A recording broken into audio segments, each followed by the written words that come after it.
This is Democracy Now!, democracynow.org, the War and Peace Report. I'm Amy Goodman with Juan Gonzalez. Human rights advocates are denouncing ongoing efforts by Republicans to send dozens of buses full of asylum seekers to sanctuary cities across the United States. In Texas, a San Antonio area sheriff has launched a criminal investigation into whether recruiters tricked a group of 48 asylum seekers into boarding flights that took them ultimately to Martha's Vineyard, an island off the coast of Massachusetts. The Boston Globe reports the migrants, who are mostly from Venezuela, were approached by a tall, blonde woman promising free transportation to Boston.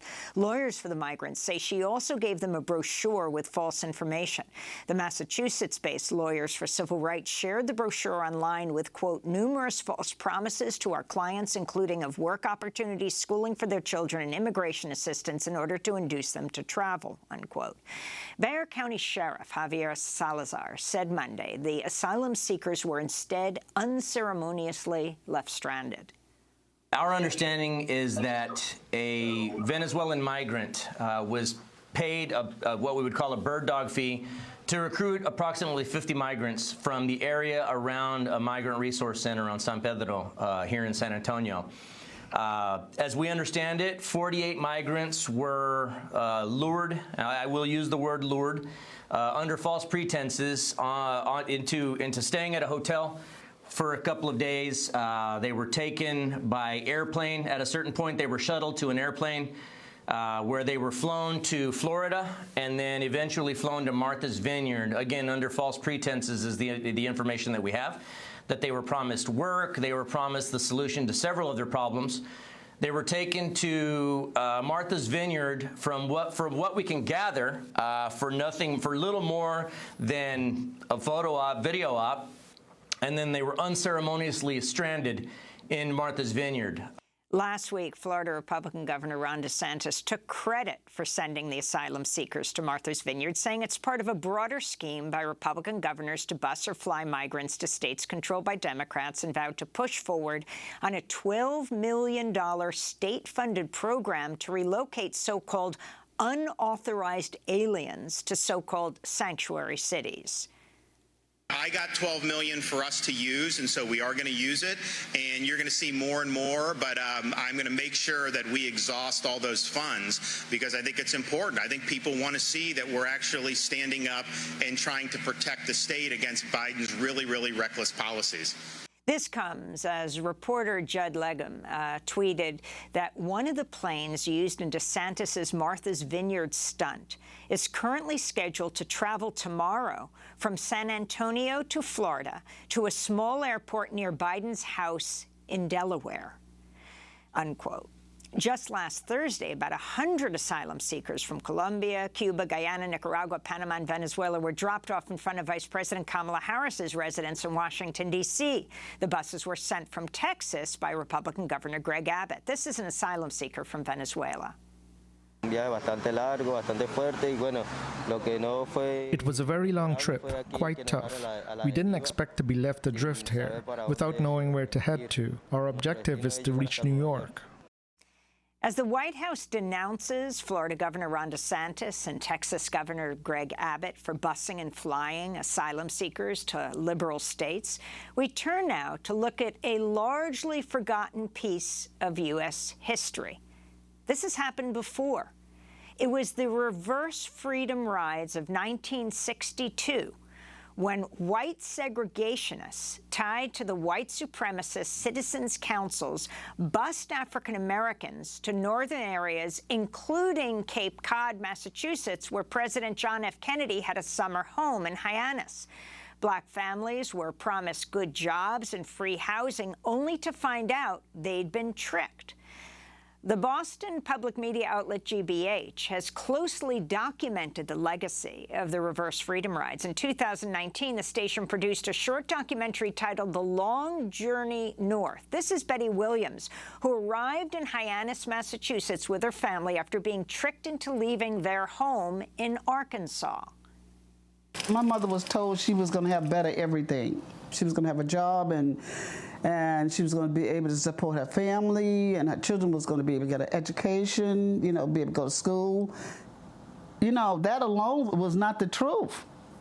I guess when you get to be an adult, you just kind of block out things or things you just don't want to remember. I don't know what it is, but I don't remember a lot about the bus. All I know, I was on the bus, and I remember them giving me a ticket or something like that, whatever. I don't know how much money they gave me. I don't even remember none of that stuff. This is me and my mom.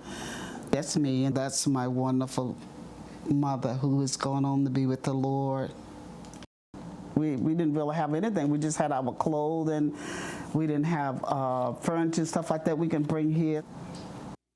Betty Williams speaking in the short GBH documentary, The Long Journey North, about the reverse freedom rides of 1962, 60 years ago. The documentary also featured archival clips of two architects of the reverse freedom rides, the segregationists Amos Guthridge and George Singelman. What do you suppose will be the ultimate accomplishment of this program? The ultimate accomplishment, of course, has already been obtained, and that is to focus attention on the hypocrisy of the Northern liberals and the NAACP, Urban League, and people like that especially. We intend to continue it until those people in the majority tell those politicians we are through with this foolishness about civil rights and things that you're using for political purposes. We go now to Cape Cod, where the asylum seekers who were flown to Martha's Vineyard are now being held on an Army base.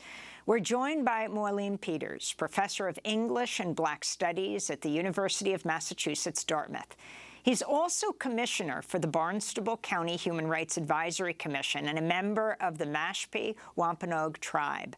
We welcome you to Democracy Now!, Professor. It's so important to have you here today. As you see what happened with these asylum seekers flown to Martha's Vineyard, talk about what happened 60 years ago. Well, speaking to 60 years ago, 1962, the White Citizens Council, which was an organization in the South and viewed themselves as more moderate than the Ku Klux Klan, but basically also a white supremacist organization. In an effort to humiliate, as they saw Northern Democrats, Northern liberals, particularly the Kennedy family, this was a stunt pulled where they put impoverished people, this would be coming from Arkansas, Mississippi, the Carolinas, and Georgia, put impoverished people on buses and sent them directly to Main Street in Hyannis. The idea was, and told them that the Kennedys would be there to welcome you, and they were, basically identical to what's happening now on Martha's Vineyard, where they were promised all sorts of things. In fact, some were even given money, and were sent up to Hyannis. And of course, this was an idea. The idea was to humiliate even as the clip you mentioned pointed out, the target was to humiliate the Kennedys, the NAACP, and the Urban League. And what we found was the stunt did not work. Now, we have to first look at the fact that 1962 Hyannis was not exactly a multicultural melting pot. You had considerable segregation on Cape Cod, in fact. Something that a lot of people don't like to acknowledge, but segregation did exist in the North and was prevalent in the North, especially when you got north of New York City. So, and this, of course, was known by the White Citizens Council. So the idea was, let's show the hypocrisy. What happened instead was getting wind of this.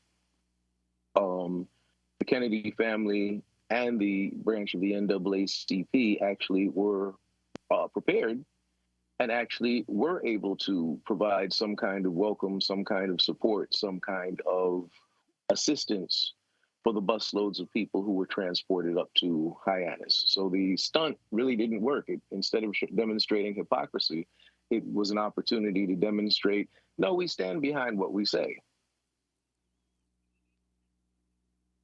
Peters, I'm wondering, Senator Ed Markey of Massachusetts and 6 members of your state's congressional delegation have called on the Treasury Department to investigate DeSantis for using federal COVID-19 relief funds to fly the asylum seekers to Martha's Vineyard. Your reaction to that, and to your knowledge, is that true that the governor was using COVID monies?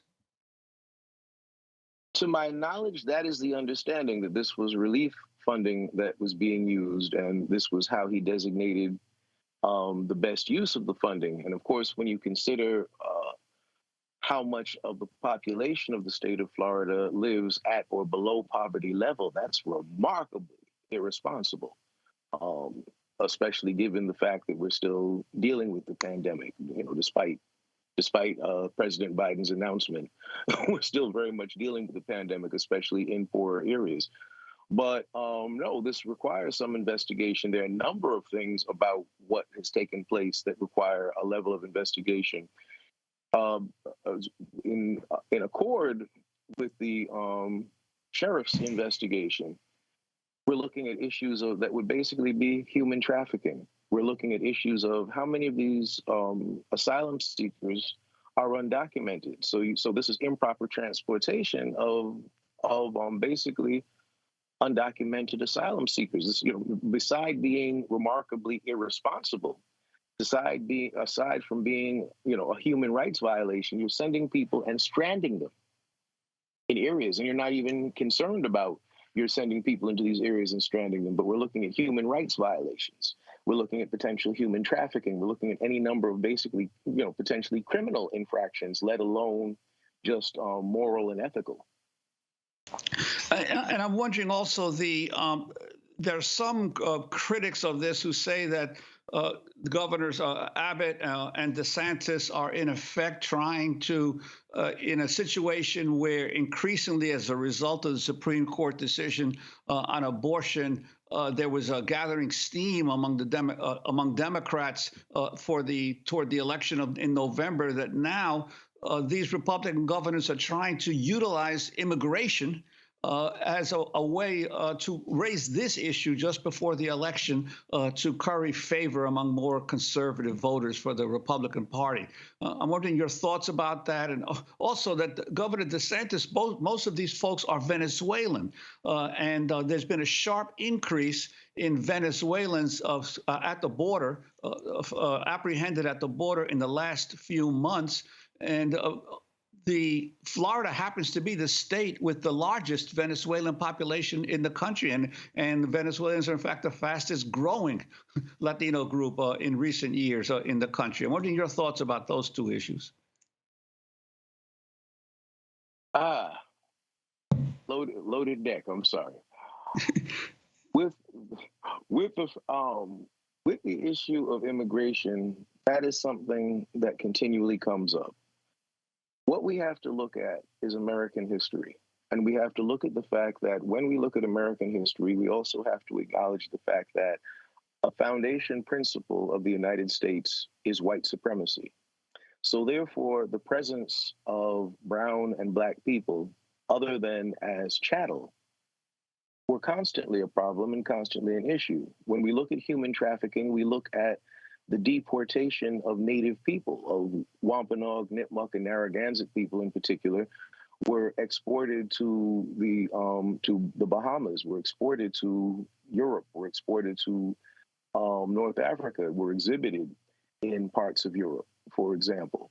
When you consider human trafficking, the transatlantic slave trade, this is a big piece of American history. So moving black and brown people around the country against, as human rights violations, or moving them around the world as a human rights violation is very much, if you think about it, an American tradition.